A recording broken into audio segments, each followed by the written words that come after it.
Welcome to Boilers Extra. Nathan Baird from the Indy Star. Sam King from the Journal and Courier. For the first time, we're in the same state at the same time. Not the first time. In a while. We were just here last week for the bucket game. That was a long time ago. It wasn't that long ago. By the way, for the commenter who has criticized our backdrop, we just do what we can here. We're in a hallway here at the Kozich Performance Center. We just got done with the press conference with Coach Barry Odom and a few other people, although Barry Odom did the vast majority of the talking, but breaking down the 2026 signing class, describing how that came together, and also answering some questions on what comes next and what the next stage looks like, which frankly was in some cases a little bit more of interest to me. But I do think it is a little bit tied together, that you have to be able to sell a class and a signing class. You have to be able to sell keeping the players that you want to keep here in this day and age, and then you have to be able to sell yourself in the portal. And it would be an easier time to do that if Purdue was 10-2 instead of 2-10, obviously. And how this staff manages that job over the next couple of weeks, month, is going to have a lot to say about probably not just what 2026 looks like, but maybe the next couple of seasons.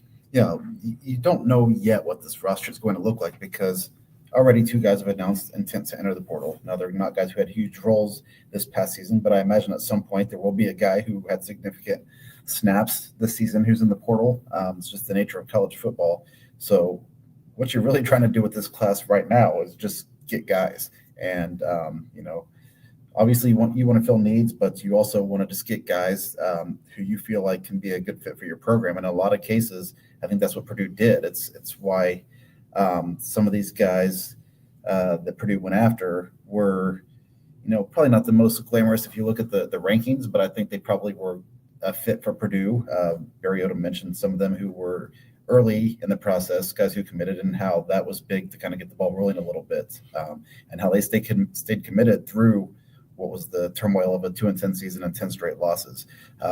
21 players overall, not the best class in the Big Ten, not the worst. Penn State clearly has that wrapped up as of right now.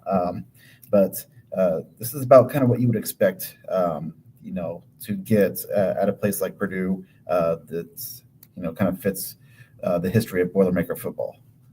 Yeah, I think it is a little bit in keeping with historical norms for Purdue, for good, for better, or for worse. I think at Purdue, it's not necessarily about, stacking up a bunch of 5 stars and top 100, top 200 guys even. It's about, finding the right fits and finding diamonds in the rough once in a while and developing guys and keeping them, though.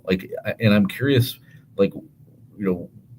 cynically, you already look at 21 names. You're like, okay, which 10 of those guys aren't going to be here within the next 2 years?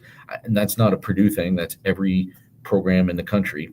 But I think at some point, this had to be a foundational class in some ways. They put together a signing class last winter too, of people that were either in the mix when Ryan Walters, before he was fired, or people that they picked up after that.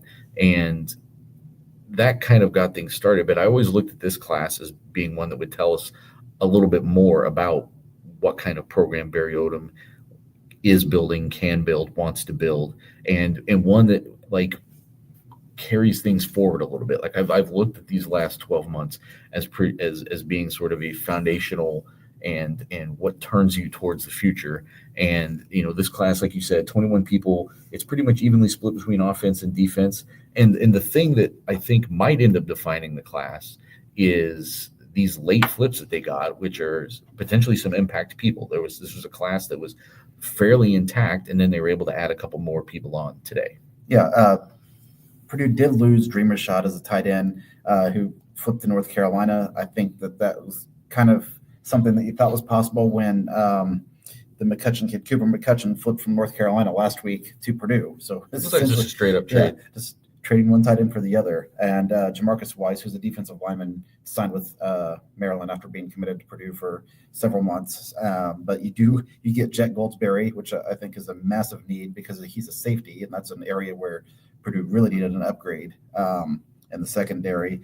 And you get a kid that's kind of been back and forth between Purdue and Louisville, and Josiah Hope, the number one ranked recruit by 247 and on three from Kentucky. So that's a big get. I felt like that was a position of strength, or at least a position of stability this past season, but you never can have too many quality defensive front. Yeah, Barry Odom said something along the lines of, 17 of these 21 are going to be early enrollees. They're going to work to get them ready for next fall. The reality is most guys don't make true freshman impacts. Those are kind of fewer and far between. You only saw a couple of guys this season who were true freshmen who had significant roles in any way. I guess Vanaz Cobb comes to mind. Who am I forgetting? Is that pretty much I think he's the only freshman who started a game this year. Yeah. So, I mean, that tells you something. There were some guys who played, and obviously there were special teams guys who played too. But, your immediate impact is going to come through the portal, and that whole process is going to draw out very differently than it did a year ago. We're going to talk about that more in a minute. But I did think that the Goldsberry thing, and listen, he was committed to Ole Miss. Ole Miss just had a coaching change. His dad is a Purdue legacy. Like, you have some things that are working in your favor, but I think to add another player of his caliber to this class makes the class stronger, and it happens to come, as you say, at a position that I think there is long-term need, because even the safety play that they did get this year that was on the better side of things, whether that was Miles Slusher, whether that was Taj Harrell, those guys are leaving. They need a youth movement at that position. Now they do have some other guys, whether it's Hershey McLaurin, whether it's Smiley Bradford, that I think can be back and can anchor things for another year or two. But you've got to find the people who can be the difference makers after that, and to get a top 500 prospect by Purdue standards at a position that is going to be a big position of need, maybe even someone who could help on a shorter timeline, I think was a big addition. Yeah, and this is a guy who in high school played both sides of the ball, was a quarterback, did everything. Once you get him into one specific position and just train him for that role, that's when some of these guys really take off, and why the star rankings and all that stuff doesn't matter a whole lot until you get them on campus and start doing what you can do with them. You'll take a lot of times a guy who, as Barry Odom mentioned, plays multiple sports or plays multiple positions, and you kind of fine-tune them to a specific role once you get them on campus. Joe Tiller was notorious for getting guys and flipping their positions and just making them fit the spot he thought their athletic ability fit the most. I talked to Jet Goldsberry's dad, John Goldsberry, briefly when he was here for the USC game with the Rose Bowl team. He was a redshirt freshman that year. I think he was hurt. Ended up being a fullback for the 4 years after that, and had some stints in the NFL on practice squads and things of that sort. But stayed in state, went back home down near Santa Claus, where Heritage Hills High School is. So you get a kid that's an in-state prospect, which is, if you're Purdue, something you really want to do. The coaches, when they got here, talked about drawing a 5-hour radius around West Lafayette and really honing in on, putting up borders and getting those kids. And here you do that, and he ends up being one of your highest profile recruits, and kind of stabilizes that class. It's a kid that was committed to the SEC, a kid that won a lot of high school football games. But then I think a guy who helps in that regard as well is Dax Knowles. He's a junior college kid, plays safety. Originally, I think went to Oklahoma, was at a junior college last year. Now you've got a guy with 2 years of college experience, whether, he didn't play at Oklahoma, but he was on the roster and practiced with that team. That helps you because it's an older guy who you still have for a couple, or I guess 3 years, because he would have redshirted that year at Oklahoma. They signed 21 guys, and 5 of them were defensive backs. So that tells you a little bit where the focus was in this class. Some of that is how I think things kind of should be distributed based on how they line things up personnel-wise, largely being a 2 linebacker situation. But I think that getting 5 guys there and one in Knowles, you think could maybe fight to get on the field quickly, I think is important. Another guy that stands out to me, it's not just the guys that they flipped, it's maybe the flips that they held off. And somebody like Armari Towns, who's coming up from Selma, Alabama, a 6'6" tight end, like that seems like the kind of weapon that a lot of teams would love to have, and being able to hold on to him throughout the signing situation and get him to signing day and get him enrolled in this coming months is, I think, another good sign. I mean, they've got to find playmakers somewhere, and and especially at that position, with, they knew that there was a talent deficiency there this year. They tried their best to fill it as they could in the portal.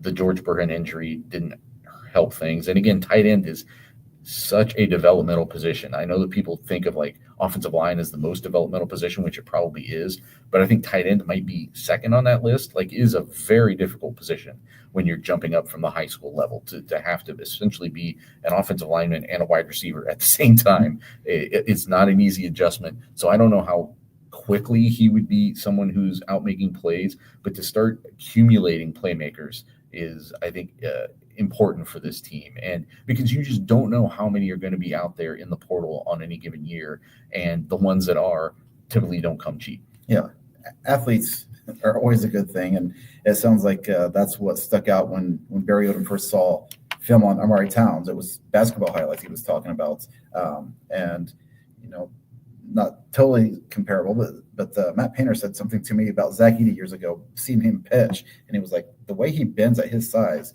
like, put him on a basketball court, he can do some things. And I think that there's a lot to be said when you watch somebody play another sport. You kind of get an idea of like, okay, this guy has natural athletic ability. Then when you try to train them to play a specific role, you can really capitalize on that. That is something that Purdue lacked all year long, was a pass catching tight end. George Burhan kind of was that, and then you had after his injury, you really had guys who were blocking tight ends in there and throwing them the ball occasionally. But I thought Purdue upgraded in getting Cooper McCutcheon from Moeller in Cincinnati. That's a powerhouse program. So and a program that if you can tap into that pipeline, maybe it dividends down the road for your program. So I thought that was addressing a massive need. Edge rusher, that's another area where Purdue had to get better, and got a couple of edge rushers in this class. So they're big dudes too. This Max Carmichael, 6'8", 255. That's a prototypical NFL type body, and a kid who's 18 years old. Yeah. Especially at 6'8", you probably want 255 is a little on the light end, probably for 6'8", almost. But again, he hasn't got to college yet. You think that body is probably going to change a little bit. Let's talk about quarterback. It's going to lead us into, we're not going to go down every position on this. You can go to jconline.com, you can go to indystar.com, and there's pieces up that kind of break down the whole class. But they get a quarterback in this class in Corin Berry. And it's a guy that they found pretty early on after the switch last year. You might remember that there was a quarterback committed for last year under Ryan Walters who ended up flipping and leaving. He was the first commit in the 2026 class, actually. Yes. So they had to go out and get another. You really want a quarterback in every class. And Barry was someone that Barry Odom, two different spellings, said that Josh Henson and Darren Henshaw saw last January, got a chance to get a look at him, watch him throw when they went out. I mean, it was someone that they targeted pretty early on and brought in, because quarterback recruiting tends to happen. I know they talk about the recruiting calendar being sped up. Quarterback recruits happen very early, usually in the process. So to be able to get someone that they think has some upside is important. But it leads to a discussion that takes us outside of just this class, which is, I asked Barry Odom a question I think is on everybody's mind, which is, you finished last year with 5 scholarship quarterbacks. That's Ryan Brown, Malachi Singleton, Evans Chuba, Bennett Meredith, Garrett Odom, and now you're adding a 6th scholarship quarterback in Corin Berry. So what does that mean as far as finding someone in the transfer portal? And he said, well, it will depend on who leaves. I don't know if I love that answer. I think if you can upgrade that position, I think you have to go do it and let that be the thing that is maybe a catalyst for change on the roster if it has to be. And maybe these are the best quarterbacks that they could have going into next year. I don't know, but I think I think that it's in a weird spot right now. Unless they have multiple pieces of attrition, they may not be able to add anybody at quarterback. It sounds like. Yeah, 6 guys is a lot to be on scholarship. Back in the days before 2 years ago, you would just have a bunch of walk-ons and kind of fill roles wherever you needed it, and that's not the case anymore. There's going to be a roster max. So just interject, and I know I bring up this example a lot, I bounce in and out of it, but like when I covered Ohio State, there were years where they had to really push to get a fourth scholarship quarterback. They were sometimes taking like transfers who were clearly coming here just to be a backup so that they could say they had a fourth scholarship quarterback. And one of the reasons you want to have four is because, especially the way Purdue approaches its practices, then you can have 3 or 4 different teams worth of people working at once. But so 4, I think, is a really good number. 6 is a heavy number. And if you start talking about 7, then you're really talking about putting so much of your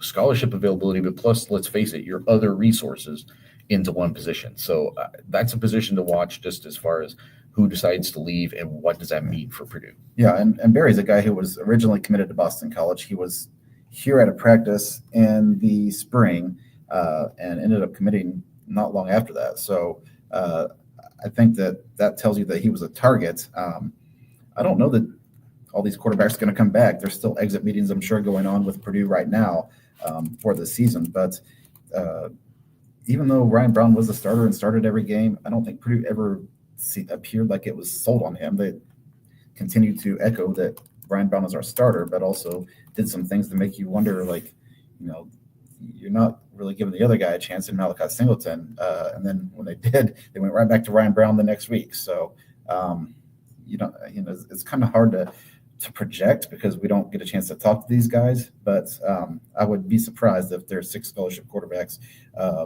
when spring football starts.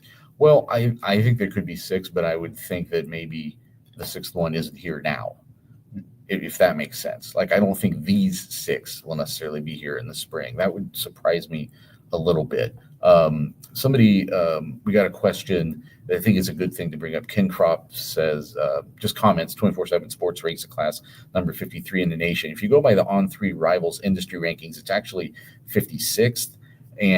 But I think to put that in better perspective, let's go over and can I look at just the Big Ten? Yes, let's look at just the Big Ten rankings and where they are there, because I think that's usually more instructive. And they are number 14 in the Big Ten. So that means there's 4 teams below them. Obviously, now that there's 18 teams in the Big Ten, Northwestern, UCLA, and Nebraska below them. That is a really, I don't know why Nebraska is 17th in the nation, or 17th in the Big Ten. We know why Penn State is 18th. Well, now here's an important distinction too, though. This is like the total number that teams are scored by, and that is not always a reflection of the quality of each player in your class. It sometimes is relative to how big your class is. So now I'm looking at it, Nebraska only has 10 commits according to the On3 Rivals tracker here. So that's not that impressive. If you go by the average rating of the players in the class, Purdue is 15th. So it's right there at that same mark. Listen, that's not, I don't see a lot of guys in this class at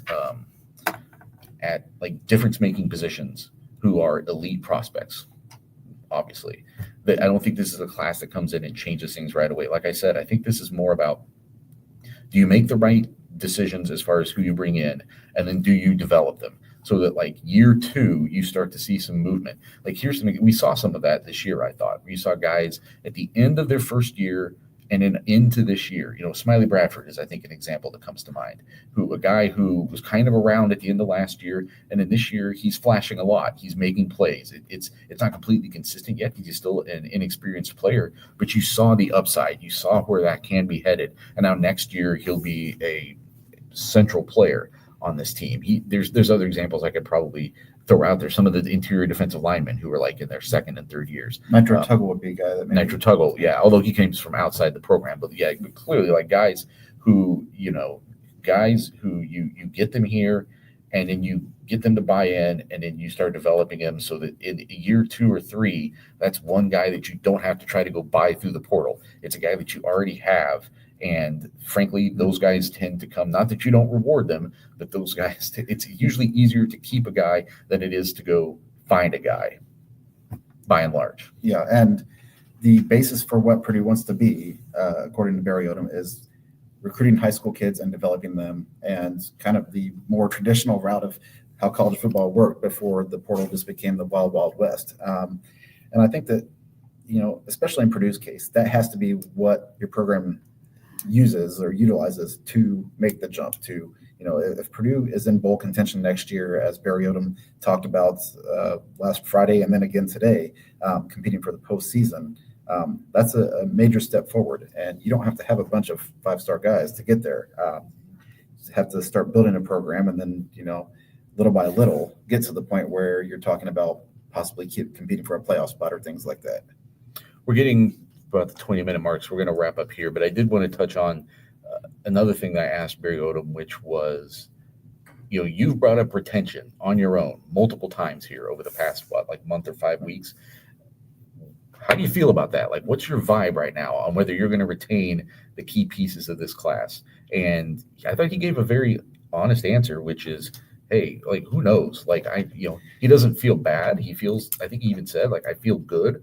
But he joked, I don't have my phone with me. I could go back and get my phone, and there's 5 text messages in there from dudes who have a decision that they've made, and maybe good or bad. Who knows? So just to remind people, last year the portal opened basically the day after the season, or the day after. I think it was day after Selection Sunday was when the portal opened, if I'm remembering that right. And then, unless you had a coaching change, it opened earlier, all that stuff.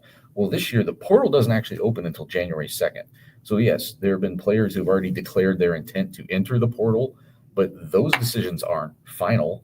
And even when those guys are putting themselves out there, and Purdue can go ahead and start thinking about how they're going to fill that roster spot and that position spot, they can't really start engaging with people, letter of the law, until those players are actually in the portal on January 2nd. And then you've got that short window of time to do all of those negotiations and all of those signings and everything. So it's going to be sort of a what's it called? Hurry up to wait. It's the opposite of that, right? It's like a long wait, and then just bang, you're gonna have to do it all. Yeah, and this is different than the way it's operated in the past, where there are 2 transfer windows, and only one this year. Yeah, there's only one now, so you're really changing your roster, and you can start planning ahead for the next season versus thinking in 3 months, which these guys aren't going to be here anymore. There also is a late signing period too. Still though, there is still a February signing period. And Barry Odom said that they may add to this class. So. Yeah.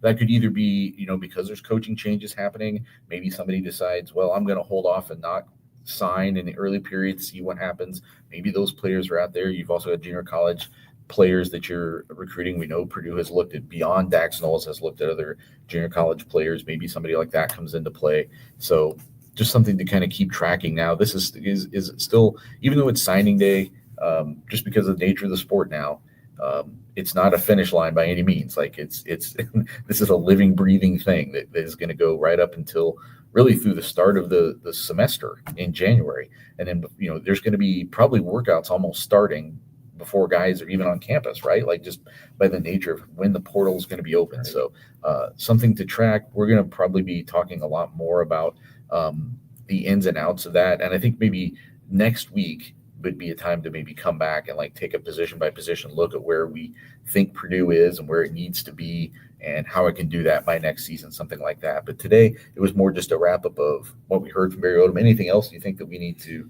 that jumped out at you today? He did mention Isaiah Wright is a running back out of Michigan. Jaheim Merriweather is one of the guys who announced his intent to enter the portal. He's a running back. He had 2 carries this year. Yep. But you're losing Malachi Thomas. You're losing Devin Maccabee. That is a position of need. And he specifically mentioned that Isaiah Wright is a guy who has potential to come in and play right away. And we mentioned there's not a lot of guys who usually do that as freshmen at the Big Ten level. But if you can running back would be one position where you would see running back is an area where that's possible. And if this guy can come in and give you some depth with Antonio Harris and Jerron Thomas, that's a good sign. So, you're coming to a place where I think there's a potential at that position and just the nature of where Purdue is right now that you could play right away. And that's also a position where I think that is kind of flipped on its head. I think last spring we looked at that as that's the one position they won't add via the spring portal, right?